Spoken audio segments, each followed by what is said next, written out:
विदाई के बढ़ावा बतारू हो, घरवा न कहे रनिया बतारू हो।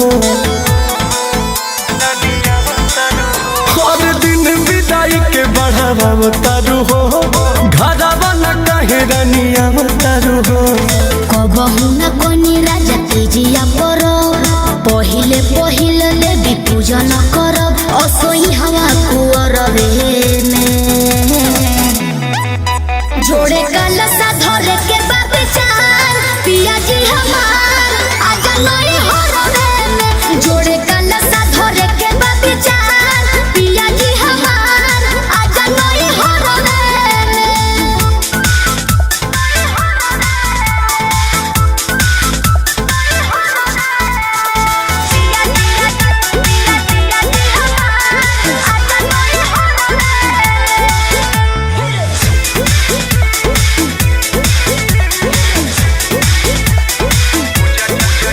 पूजा करे के मन जे बाटे हो रानी बाटे हो, अब घर ही करे के साथे हो रानी साथे हो।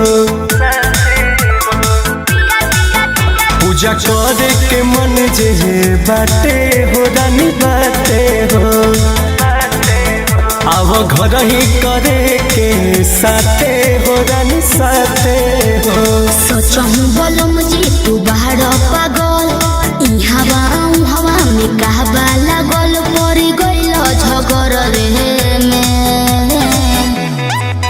जोड़े कलसा धरे के बाबेचार पिया जी हमार आजा नई हरवे में। जोड़े कलसा धरे के बाबेचार पिया जी हमार आजा नई हरवे में।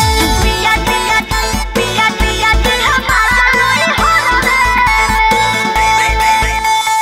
पिया जी हमार पिया पिया पिया पिया जी हमार नई हरवे में।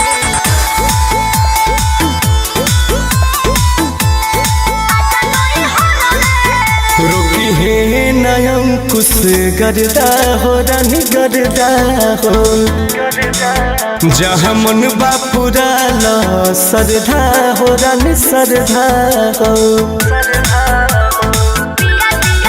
रोकी है नयम कुछ गर्दा हो रानी गर्दा हो, जहाँ मन बापुरा ला सरधा हो रानी सरधा हो। मन जोगे अब के तू कही देला बात, हंसी खुशी संगे कोइल जाए